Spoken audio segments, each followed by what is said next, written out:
Good afternoon. It is Chris Chun. It is your This Week in Real Estate. And I'm sure a lot of you have seen the big news of the National Association of Real Estate or Realtors, or NAR, settlement with the class action lawsuits that have been going on for a few years. These lawsuits were brought on by sellers and the Department of Justice about antitrust issues, and specifically about how realtors are compensated for the work that we do to help buyers and sellers. And though the news has been salaciously put out by the media, I really think it's not going to change how we work. In fact, for Katie and I don't think it's going to change much that we do at all. Our goals are always our clients' goals. Our goals are always to get the best deals for buyers and have sellers sell at the highest net, or have them sell in the quickest time frame, or with the least amount of stress, or have the smoothest transactions.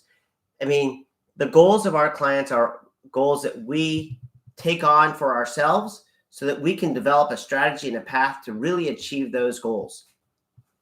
How we get compensated is part of those goals as well. And we make sure that we talk to our buyers and sellers about how we get compensated and the reasons why this change is really not going to affect us. When the lawsuit was brought on and stating that it forces sellers to pay the buyer's commission, that was never the case. The compensation was always a variable scale that sellers could choose and agree upon on whatever, but it was part of the listing agreement, which was unusual. However, this is how I've explained it to everybody. The sellers want to get a net and the buyers want the best deal. And the compensation for buyers and sellers brokers has always come out of the proceeds of the sale of a house. Those proceeds are submitted to escrow from the mortgage and the down payment. Maybe it's a cash, but usually a mortgage and the down payment of the buyer.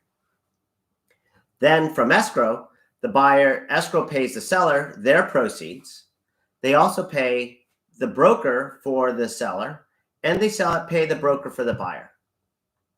So in this situation, you can see that the buyer puts the funds in escrow, and then those funds in escrow go out to the differing brokers and parties. And so I have to ask, is the seller really paying the buyer's broker and their broker, or is the buyer paying the seller's broker and the buyer's broker? Because the money came in from the buyer. So it really is just how you look at it and how it's going to be worded and phrased in the future. But the long term is, if you have goals in real estate you want met, Katie and I will work hard. We will do everything that we can to make sure that you reach your goals. And we do it in a way to make sure that everybody has the best experience in a transaction. If you have any questions, would like further details, I can send you recaps and synopsis and the bullet points and all of that stuff. But really, what we're here to do is make sure that you have your goals in real estate and that you understand how this market works every day. Thanks so much. Hope you have a wonderful weekend.